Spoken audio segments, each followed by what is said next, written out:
মাংস 2 টুকরো রেশমির প্লেটে দিয়ে রেশমির শাশুড়ি বাটি নিয়ে মেয়ের দিকে ফিরে যায়। প্লেটে দুটো মাংস দেখে রেশমি করুণ দৃষ্টিতে শাশুড়ির দিকে তাকায়। রেশমির করুণ দৃষ্টির দিকে খেয়াল করে তার শাশুড়ি নার্গিস বেগম। উনি ওনার মেয়ে প্রিয়ার প্লেটে একের পর এক চামচ দিয়ে মাংস তুলে দিয়ে পরম মমতায় বলল, খা মা খা, কতদিন পর বাসায় আসলি, না জানি তোর ওই জালিম শাশুড়ি তোকে কি না কি খেতে দেয়। শাশুড়ির কথা শুনে রেশমি মুচকি একটা হাসি দেয়, তবে সেটা সবার আড়ালেই। এমন সময় রেশমির শাশুড়ি রেশমির দিকে তাকিয়ে দেখেন রেশমির চোখ তার মেয়ে প্রিয়ার প্লেটে। মুহূর্তে তিনি খেকিয়ে উঠে বলল, এই রেশমি, তোর সাহস দেখে তো আমি অবাক হচ্ছি, এভাবে কুকুরের মতো আমার কলিজার প্লেটের দিকে তাকিয়ে আছো কেন শুনি? রেশমি হকচকিয়ে গেল, চোখটা সাথে সাথে নামিয়ে নিয়ে বলল, আসলে মা, আমাকে কি আর 2 টুকরো মাংস দিবেন? খুব খেতে ইচ্ছা করছে। না, আর হবে না, ভাত তো একটুও খাওনি, মাংস দুটো খেয়ে ফেলেছো, এখন ঝোল দিয়ে খাও, কোনো মাংস তুমি পাবে না। দিন না আম্মা, পাতিলে তো আরো আছে। নার্গিস বেগম তখনই রেশমির পাশে ছুটে গিয়ে রেশমির চুলের মুঠি চেপে ধরে বলল, হারাম জাদি মুখপুরি, একদম চুপ, তোকে মাংস খাওয়াবো কোন দুঃখে? বাপের বাড়ি থেকে কি গরু জবাই করে এনেছিস? তোর বাপ মনে হয় কোনোদিন মাংস খায়নি।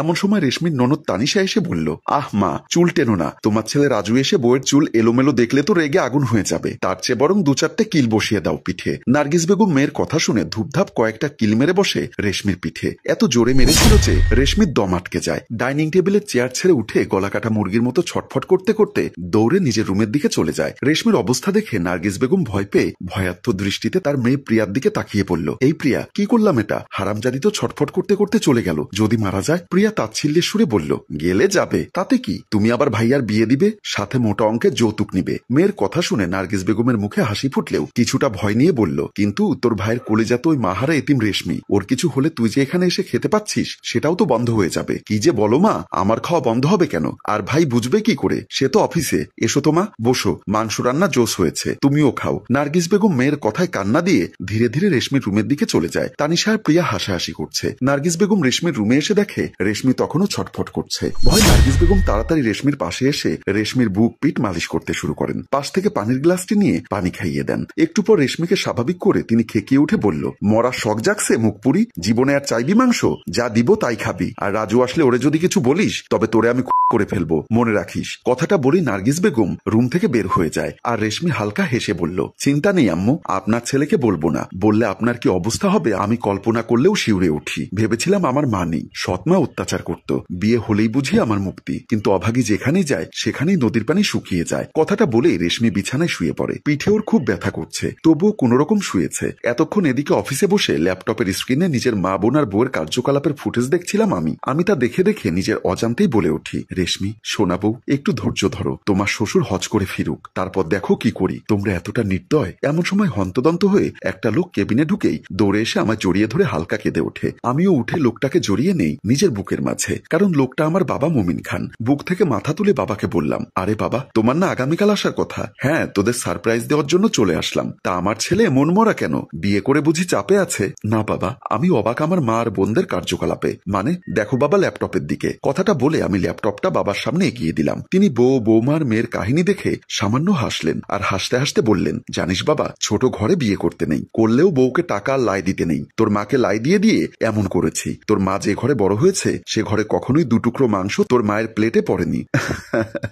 বাবা, রেশমি আমার স্ত্রী, তার সাথে এমন করবে ভাবিনি, এটা শাস্তি আমি দিবই। মানে কিভাবে? তুমি এক্ষুনি আমেরিকা চলে যাও 3 মাসের জন্য, ওখানে না নতুন ফ্যাক্টরি করেছি, সেটা তুমি দেখে এসো। মাত্র হজ থেকে আসলাম, একটু বাসায় যাই। না বাবা, তুমি যাও, তোমার বউ আর মেয়ের টাইট দিয়ে তবেই তোমাকে ডাকবো। আমার কথায় বাবা আর কিছু বললেন না, শুধু বললেন, ঠিক আছে, দুপুরে চলে যাব, এখন যাই, কেবিনে ঘুমুই। আচ্ছা বাবা, আমি তবে বাসায় যাই, পাগলিটা কাঁদছে যে আমার। কথাটা বলেই আমি অফিস থেকে বের হয়ে যাই। বাসায় আসার সময় লুকিয়ে ফুচকা কিনলাম পাগলিটার জন্য। সেগুলো ব্যাগে রেখে আমি দরজায় দাঁড়িয়ে কলিং বেল চাপ দিলাম। একটু পর মা এসে দরজা খুলে দেয়। আমি ভেতরে ঢুকি। তখনই মা আমাকে দেখে কিছুটা তুতলিয়ে তুতলিয়ে বলল, রাজু বাবা, তুই দুপুরে যে এলি কেন? আসা কি বারণ নাকি মা? না না, তা কেন হবে, কখনো তো দুপুরে খেতে আসিসনি, তাই আর কি একটু অবাক হয়েছি। হঠাৎ দেখি প্রিয়া এসে আমাকে দেখে বলল, আরে ভাইয়া কেমন আছিস? তেমন ভালো না রে বোন, তোরা একটু থাক, আমি রুম থেকে আসি। কথাটা বলে এগোতে নিব, অমনি মা পেছন থেকে চিৎকার করে উঠে পড়ে যায় মেঝেতে। কিছুটা অবাক হলেও মনে মনে হাসে, এমন রিয়াকশন করে যেন আমি ভয় পেয়ে গেছি। দ্রুত আমি আর প্রিয়া মাকে ধরে রুমের দিকে নিয়ে যাই। মাকে বিছানায় শুয়ে দিলাম। প্রিয়া পাশ থেকে পানি ভর্তি গ্লাস এনে দিতেই আমি নিয়ে কয়েক ফোঁটা পানি মায়ের চোখে মুখে ছিটা মারি। তখনই মা চোখ খুলে। আমি তখন মাকে বললাম, কি হলো মা, পড়ে গেলে কেন হঠাৎ? প্রিয়া আমার কথা শুনে খেকিয়ে উঠে বলল, কি হবে মানে? বোঝো না ভাইয়া, মায়ের বয়স হয়েছে, এত খাটতে কি আর পারে? তুমি এত বড় হয়েও বুঝলে না? আমি অবাক হয়ে বললাম, মা খাটছে মানে? মানে বোঝো না, জমিদার বউ এনে এনেছো ঘরে? সারাদিন রুমে শুয়ে থাকে। সকালে এসেছি, তখন থেকে দেখছি মা একা একা সব কাজ করছে। তো দেখতে তোকে কে বলেছে? নিজে হেল্প করতে পারিসনি? তুই তো মায়ের কাজ এগিয়ে দিতে পারতি। আমার এমন কথা শুনে প্রিয়ার মুখ ফুল স্টপ হয়ে গেল। আমি আবারও বললাম, কথা বলিস না কেন? মাকে সাহায্য করলি না কেন? একা একা যখন কাজ করতে দেখছিলি? আমি কেন করব? কাজের লোক আমি তো? আমার বউ কি কাজের লোক? তাছাড়া কাজের লোক রেখেছি আমি, তিনি কোথায় শুনি? এবার আমার মা বলে ওঠে, তাকে বাদ দিয়ে দিয়েছি। কাজের মেয়ে তো এনেছিস একটা, তাহলে শুধু শুধু আরেকজনকে টাকা কেন দিব? মানে তুমি আমার বউকে কাজের লোক বলছো মা? এমন সময় প্রিয়া আবারও বলল, না তো কি, কাজের লোকই তো।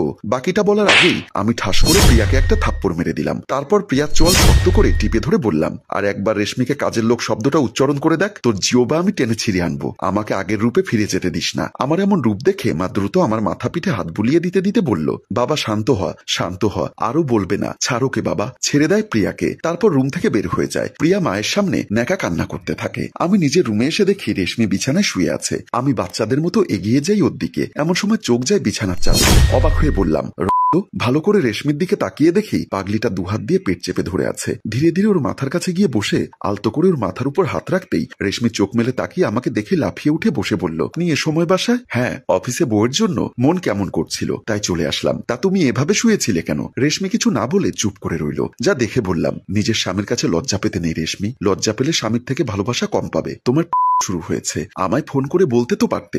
মানে আপনাকে বলতে গিয়ে বলতে পারিনি। তাছাড়া বলবোই বা কি করে? আমি কি ওই দামি ফোন ব্যবহার করতে পারি? কি যে বলো রেশমি, তা কি ফোন ব্যবহার করতে পারো তুমি? আমাকে একটা ছোট বাটন ফোন কিনে দিবেন, তাহলেই হবে, বুঝেছেন?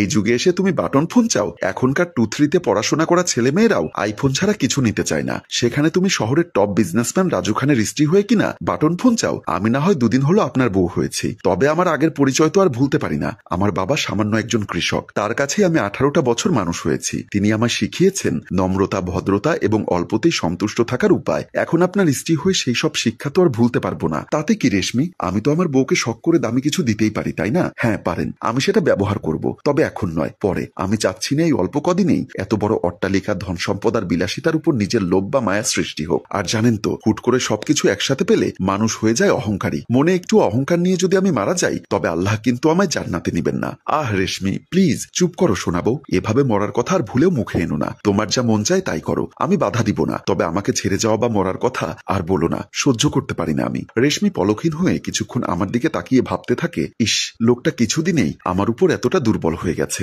ভাবতেই পারছি না কি দেখতে পেল লোকটা আমার মাঝে। রেশমির এসব ভাবনার মাঝেই ওকে দুহাত দিয়ে ঝাঁকি দিয়ে বললাম, এভাবে কি চুপ করে থাকবে রেশমি? আমার সেবা তো একটু করতে পারো। আর আমি কিছু খাইনি এখনো, করব, তার আগে গোসল করে আসি, তারপর একসাথে খাবো, কেমন? কথাটা বলে রেশমি কোন রকম উঠে ওয়াশরুমের দিকে চলে যায়। আমি ডাইনিং টেবিল থেকে 1 প্লেট ভাত তরকারি নিয়ে রুমের দিকে আসতে যাব, অমনি মায়ের রুম থেকে প্রিয়ার ভারী আর চাপা কণ্ঠ শুনতে পেলাম। তারা বলছে, মা, তোমার সামনে তোমার বড় ছেলে আমায় আঘাত করলো, তুমি কিছু বললে না কেন? কি বলবো আমি? তুই তো জানিসও কেমন। বউ পেয়ে রাতারাতি পরিবর্তন হলেও আগের রূপটা কিন্তু ওর মাঝে রয়েছেই। তাই বলি মা, রেশমির সাথে আর তেমন খারাপ ব্যবহার করিস না। না মা, আমি ছাড়বো না ওই এতিমের বাচ্চাকে। কত বড় সাহস! ওর জন্য ভাইয়া আমায় মেরেছে। আমি প্রতিশোধ নেব মা, চরম প্রতিশোধ নিব। কথাটা বলে প্রিয়া গজগজ করতে করতে সেখান থেকে চলে আসে। প্রিয়া রুমের দরজা খুলে বের হয়ে দেখে আমি দাঁড়িয়ে দরজার সামনে। সে আমাকে দেখে ভয় পেয়ে এক দৌড়ে আমার কাছে চলে যায়। এভাবে প্রিয়াকে দেখে মা বলল, আরে আরে, কি হলো তোর আবার? মাত্র না তুই রেগে বের হয়ে যেতে নিলি, তবে আবার এখনই দৌড়ে আসলি কেন? ভাইয়া দাঁড়িয়েছিল মা এতক্ষণ। দুজনেই চমকে ওঠে আর টান টান টুইস্ট রেখে আমাদের গল্পের প্রথম পার্ট এখানেই শেষ হয়।